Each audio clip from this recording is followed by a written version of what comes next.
Welcome to Off the Page, the show where we talk with Colorado authors to get the story behind the story. I'm Stacy McKenzie, a librarian here at Mamie Dowd Eisenhower Public Library in Broomfield.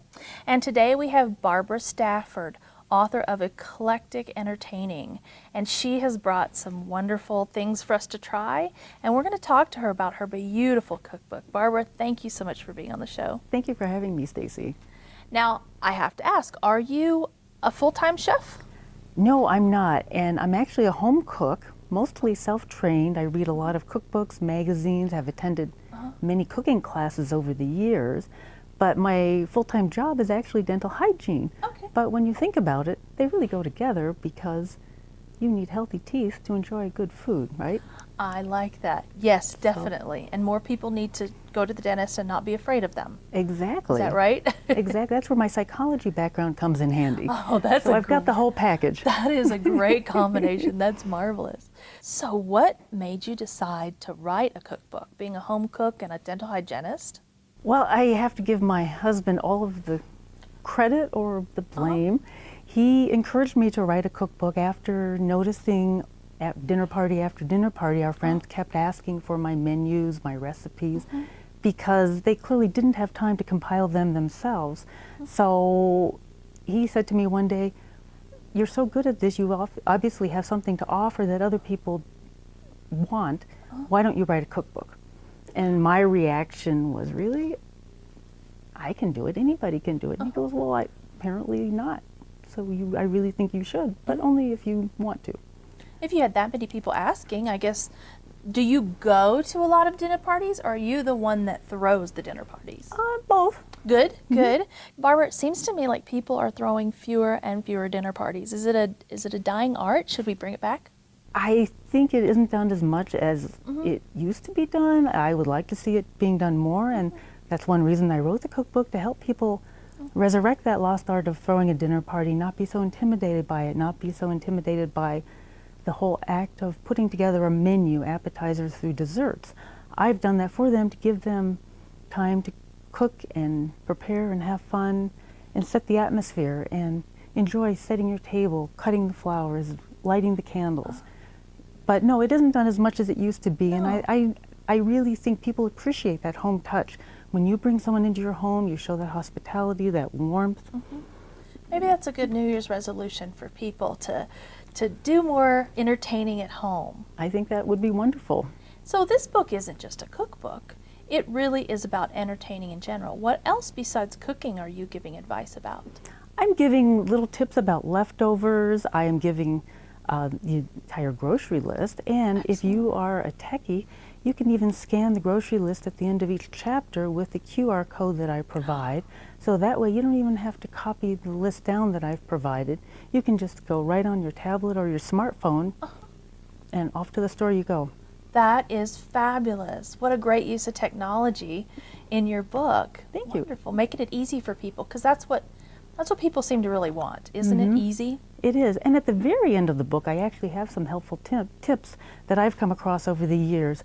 For example, if a recipe says you need 6 ounces of chocolate chips, well, if you don't have a scale, how much is that? Do you just take the bag and kind of squeeze out what you think might be 6 ounces, or do you know it's a certain measurement in a cup? I provide that in the back of my book as well.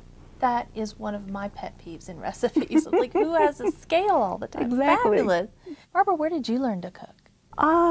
I can tell you where I didn't learn to cook. Okay. Okay, when my sister and I were quite young, my older sister decided that she and I would learn to cook. Okay. And being the younger sister, I went along with it. So we went to Mom, and my sister said, "Mom, we would like to learn to cook. Teach us, please." And being a smart mother, she put it back on us and just said, "If you can read, you can cook." Which was wonderful because it stripped away all the mystery of cooking. I thought, oh, if that's all it takes, we can both read. But the funny thing about that story is my mother was never an avid cook. We were brought up on frozen, boxed meals, easy things. So the conclusion I drew from that wasn't just that I could easily learn to cook because I could read. The conclusion was, obviously Mom can't read. So for years I honestly thought my mother couldn't read because cooking was just not her thing. So So it was years until I divulged my secret, and the family has never lived that one down or let me live it down. Well, I also have a non-cooking mother, so I can identify with that. Where did you learn the skills about entertaining and cutting flowers and making it a full experience? It's evolved over time. It's something I've always appreciated when I see other people do it. So I've taken flower classes, and I mentioned the cooking classes. And when I see somebody do something that I like, I just remember it. That's great, and it's just evolved. It's evolved. So people can learn on their own and kind Exactly. of go with what works. A big trend right now is all of the cooking shows and competitions and that type of thing. Have you ever aspired to that? What do you think about those maybe bringing this trend back of entertaining?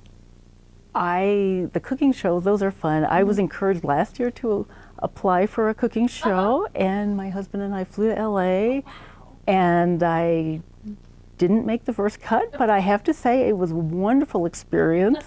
And we had so much fun. And then watching the show through the season has been really, really fun for me to see what they did and what I would have been exposed to. And boy, I have to say they raised the bar. They've set it really high. Can you tell us what show it is? Yes, MasterChef. MasterChef. Oh, So wow. I can say that I was turned down by MasterChef. Yes, excellent. Excellent. And I'm okay with it. So, eclectic entertaining. Who would you say is the perfect audience for your book? Oh gosh, I have a vast audience. Anybody who likes food, possibly from ages 15 to 85, because the recipes are simple. You will open the book up and look at the ingredients and you'll say, oh, there aren't too many ingredients, and I recognize them, but I like the way you've put them together in an interesting, elegant fashion, but they're still easy and elegant. So I think it can be any range. We've had families of 3 generations put together at a dinner party, and they decide how to divide up the menu. You take the appetizer, you get the main, you get the dessert, and so on, and take pictures, and each family member gets to do a piece of a menu. Oh, wow. So there's so many ways to do it. If you don't feel like you want to do the entire menu, here it is. It's all ready. Each recipe and each grocery list all set to go. Thank you for making it simple for non-cooks. Exactly. Sometimes you open a cookbook and do I have to hike up a Himalayan mountain to get this herb? Where do I go to do that? Exactly. But you've made it simple for us. Explain the eclectic part of your book. What about it is eclectic? That is I love that word. Yeah. It draws from many sources. I don't want to target any one genre. Okay. I want to cover everybody's needs. So there is something in my book for everybody. Whether you like beef, vegetarian, pork, chicken, gluten-free, there is something for everybody, and that's why it's eclectic. Oh, fabulous.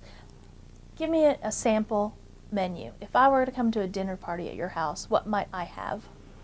Oh gosh, I seem to keep falling back on chapter 1. I love chapter 1, beef yakitori kebabs. Oh. They are so good, and one of the beauties of that recipe is that you can prepare and marinate the meat the night before. I'm very big on staggering the preparation, doing as much ahead of time as possible. But that is probably my go-to main dish.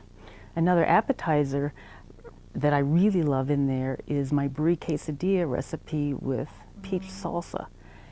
And I find once we finish up all the brie quesadillas, if we have any peach salsa left over, we'll grill a salmon on a plank the next day and put the peach salsa on top of the salmon. And it's beautiful. So there are so many different ways to use my things. You don't just think, oh gosh, that's it. It's one meal. No, we had the best leftovers in my house. Oh, that's fabulous. I like all of that. Let's talk about the preparation that you mentioned. How, with a whole dinner party, how do you go about the preparation? What can you do ahead of time, but what might you have to do that day? It just seems hectic. I mean, the things you might need to do that day would probably involve, in the menu part of it, possibly the fresh chicken, fish, meat, and the produce. But everything else, like there are so many appetizers you can make in advance. Even the brie quesadillas I mentioned, you can put them together and just freeze them and cook them an hour or two before the people come. So many things, if you just look over the recipes carefully, can be prepared ahead. If you have a mixture of spices, grind them up and put them aside. I love having things you can freeze, especially appetizers. If people drop by, Exactly. bam, you've got brie quesadillas. Well, that's another thing. Even if I'm having a dinner party for 4, I'll make quesadillas for 20 and freeze the rest of them so that I have those emergency appetizers on hand. Emergency appetizers. I like that. That's always a good idea. That sounds terrific.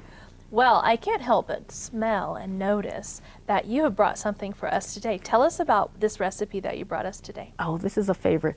Chocolate orange biscotti. When you take a bite out of that, you'll notice the nice crispy texture, the orange zest, the Grand Marnier permeating through the biscotti, and the toasted pecans. And that is really nice. And people always think that they can only get biscotti from the fancy coffee shops, and they're Yes. usually about almost 2 feet long Yeah. and really hard, and you have to dip them into your coffee. Whereas these, you don't have to dip. You can if you want. They're wonderful, and they're not hard to make. And this is another one that freezes well and makes a great gift. That's what I was going to say. I thought biscotti was really difficult to make. It's so easy. It's just twice baked. And everything you mentioned, the Grand Marnier and the toasted almonds, I'm going to have to try it. I welcome you to try that. This is going to be great. Okay, let's see. So when baking biscotti, you make the loaves and then you bake them, take them out of the oven, let them cool for a little bit, lower the oven temperature, slice them, and then separate the little pieces so that they get toasted on the sides. So that's how you achieve that toasted texture. And then you put them back in the oven. And then originally I had taken the chocolate orange biscotti and I had dipped them in chocolate, but my daughter gave me a better idea that by dipping them, they're quite pretty, but you don't get a bit of chocolate in every bite from the icing, Right. the chocolate chips that are melted. So I've decided to spread chocolate over each biscotti. That's nice. So even everybody's contributed a little bit. The family contributed. Oh, it's been a family effort. Every single That's person has marvelous. contributed. And we have many tasters contributing. That's always good. I'm sure they're happy tasters. I'm definitely not going to break a tooth on this like I think of biscotti. You won't need to visit my dental It's office. yes, really sorry. Yeah, that's marvelous. Thank you. And it really looks beautiful on the plate. It's a simple presentation, but it looks so appetizing. Thank and you. all of the photos in your book are just really gorgeous. Thank you. Did you take the photos yourself? I did not. Okay. I arranged the food, but my husband took all the photos. Your husband took the photos. Mention your husband's name. My husband, John, is not a photographer by trade. It's a hobby. A hobby.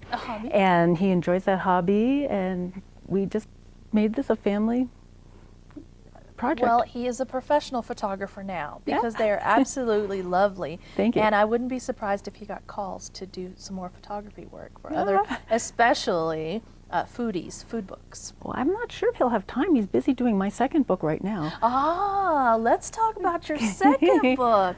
That is wonderful. You won't loan him out until afterwards, but tell me about this second book. Well, the second book, we eat well when I produce cookbooks. We've got to do a lot of practicing and a lot of photographing.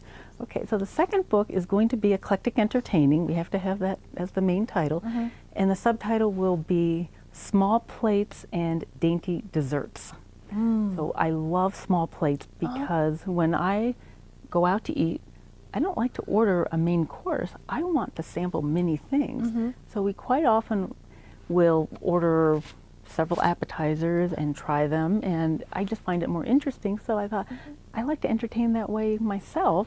Let's turn that idea into a cookbook and offer that to my friends who like to entertain. How fun. I think that takes a dinner party to a whole another fun level. If you can entertain and have a small plate dinner party. And the desserts. Tell me about some of the desserts you're working on for the new book. Oh gosh, let's see, some of the desserts. We've got a really fun chocolate brownie strawberry kebab with white chocolate and dark chocolate drizzled over the top. And they're just mini kebabs with 2 strawberries and 1 brownie in the middle. But when you have something that tastes that good, you only need a small bite. Right, just So a little bit. just perfect. So And that's a great excuse to try another one. other type of Yes, dessert. exactly. Or maybe go back to some small plates and just Yeah. have a little of that. Now, and this chocolate orange biscotti is in the first book, but I will probably be putting my white chocolate cranberry biscotti recipe in the second book. Okay. So that would be another example.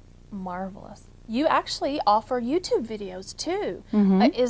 Is the cooking that difficult, or why did you decide to offer YouTube videos? I just think it's a sign of the times. People like YouTube videos. They like the instructional part. They like the cooking tips that I offer. They'd like to get to know who's behind the cookbook. People seem to like that personal touch. Yes. But I do offer a lot of cooking tips, and I also mention cooking gadgets that are the ones that work for me in the kitchen. Oh, I like that. I like things that will streamline the process, keep the cooking consistent, and just make my life easier and clean up easier. So it sounds like your emphasis is really good food, but also how to make it easier and streamline it. Definitely, definitely. And so you go over what is your favorite gadget to cook with? Oh, my favorite one right now is, oh gosh, it's hard to narrow it down to one, but I have a zester. I use a lot of lemon zest. I use orange zest in this recipe. And if you've ever grated or zested anything, usually you know that the pieces fly out the back, right? I have this really neat zester that catches everything. It has a special container on the back, so I zest away. And then when I'm all finished, the little container has a squeegee at the back, and you just slide it all off, and it even has it pre-measured for you. So you can see, oh, I've got a teaspoon, a tablespoon, or whatever amount. That's fabulous. Yeah, zesting is kind of a pain, isn't it? It can be, And but messy. not anymore. Yeah, not anymore. That's fabulous. So that is one of my go-to favorites. I've actually got two of those. I like them so much. That's wonderful. A great example of what people will get from the YouTube videos that they may not, you can always add to in the YouTube videos, but they may, after they read the book. Wonderful. What can we find when we visit your website? Oh my gosh, so many things. You can find many, many wonderful recipes, the links to my YouTube videos, events that I will be appearing at, perhaps a book signing and sampling, perhaps another cooking class that I might be teaching, many, many events like that. And I also have Buy the Book page. But if you are one of these people who wants to take a look at the book and you want to open it up and feel the pages and just do a drive-by before you buy it online, sight unseen, you can go to another tab on my website and find one of the many brick and mortar shops that I have in 3 states, and I've got it in over 20 stores. Oh, wow, that's marvelous. And it's also available in the 2 forms of ebook. So there's something out there for everybody. Wonderful. That's great to hear. So for new cooks, is this a good book for new cooks? Oh, I would definitely say it's a great book for new cooks. The way I've got the simple recipes in there, the grocery list divided up, so that by grocery list section you will know where to buy something. For example, my daughter was making one of my dishes that was of Asian descent, and it called for coconut milk. Well, not being an experienced cook, she didn't realize that the coconut milk for that recipe was not in the dairy section. So she called me from the market asking me, where do you find coconut milk? And I said, well, it's in a can and it's in the foreign section. So I provide in the grocery list that I've compiled in my cookbook tips like that, where to find certain things, so that you're not confused. You don't have to Google anything. It just, don't want to waste time shopping. I want to spend my time cooking, and I want other people to do the same thing. So you get in the store, you get what you need, and you get out. That is so thoughtful that you put where to find in the store. That is, and I have been in the store and thought, where the heck is this? Yes. And Googled where is this on the shelf. So that is so helpful. What a thoughtful You're piece welcome. that you did. Marvelous.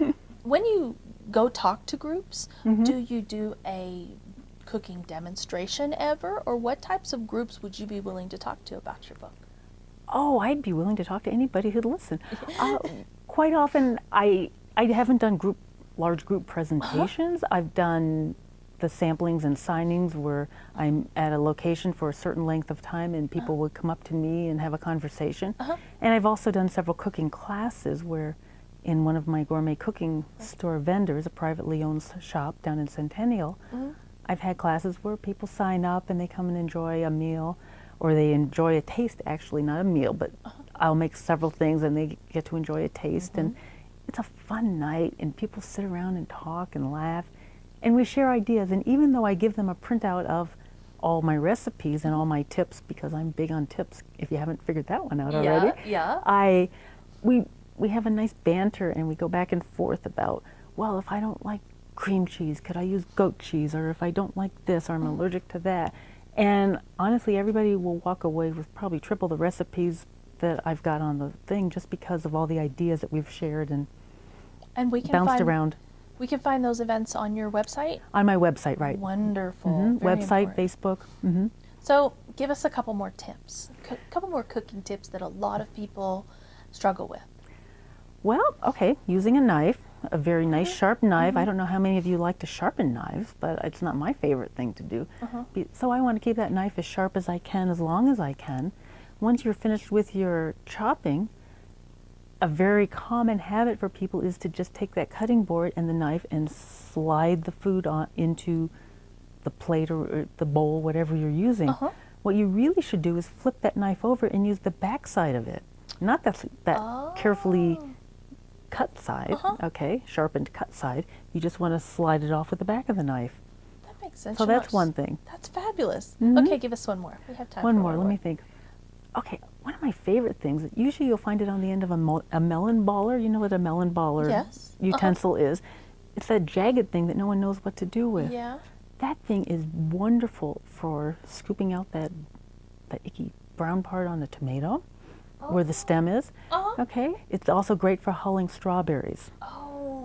So just a little wrist action and the job is done. Nice and neat. I love that. I could probably just talk to you for about another couple hours of just tips. Oh, That's just come wonderful. for dinner That's sometime. We'll take care of it. You're on. Definitely. No problem. Can you tell me about any groups or organizations that have helped you with your writing process and getting published? Oh gosh, yes. There is one in particular that I love, and it's called CIPA, Colorado Independent Publishers Association, and that's actually where I met you, Stacy. Yes, yes. And I just cannot say enough good about that group. The resources are wonderful. I only wish I had known about CIPA 4 years ago, and it would have been a wonderful resource. But moving forward, they're a wonderful resource for marketing my book now and moving forward with my second book. So, and I have won 2 awards through CIPA. Oh my goodness, tell me about those. Every year they have what they call the Evie Awards, and last year I was lucky enough to win in the cooking category, cookbook category, and also in cover design. So I'm really proud of that, and you'll see the sticker on my book. And your husband did the cover, He John. did the cover. So it's like an award for him too. Oh, he was so happy. The whole family. That is so terrific. Barbara, this book is just absolutely fabulous. We can't wait for the small plates and small desserts. Dainty desserts. Dainty desserts.